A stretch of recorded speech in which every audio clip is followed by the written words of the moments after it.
nice to meet you. Hi, How are you doing today? I'm well, how are you? Good.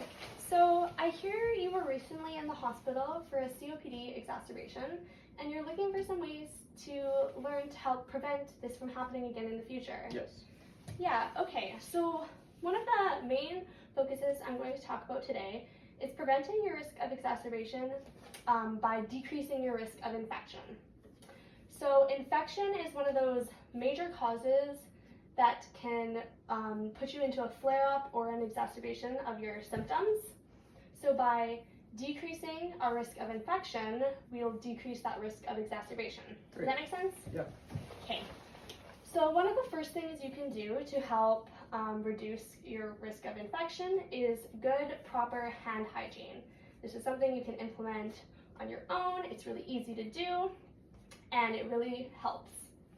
So another thing would be to keep up to date with your vaccinations, specifically the pneumonia vaccine and your flu shot, because those ones have both been shown to help prevent exacerbations.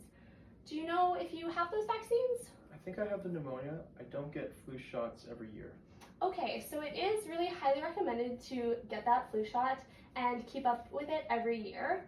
I did do some research beforehand and found some locations to receive that vaccine that are close to you. So it's really convenient, and you can look into those when you're ready to get that immunization. Awesome. That one's really close to where I live. Perfect. So another way to really prevent your risk of infection is by staying away from large crowds.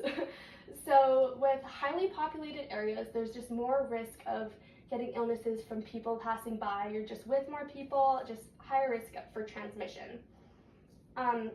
So we do want to try and refrain from going to large events that have really crowded populations of people. Does that sound like something you'd be able to do? I can try.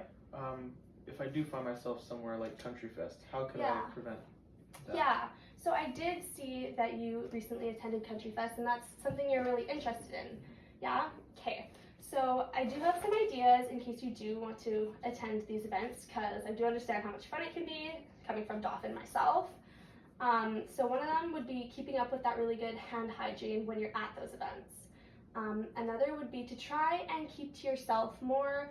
For example, like staying at the back of the amphitheater where there's less people, less crowded areas, or even going back to your campsite in between events and just staying with that group of people maybe that you're going to the event with, just to decrease that risk. Okay. Another thing you could do is throw on a mask when you're going to be in those largely populated areas to just protect yourself a little bit. So after our conversation we've had today, do you feel more comfortable, confident being able to prevent infection and decrease your risk for exacerbation? Definitely, yeah.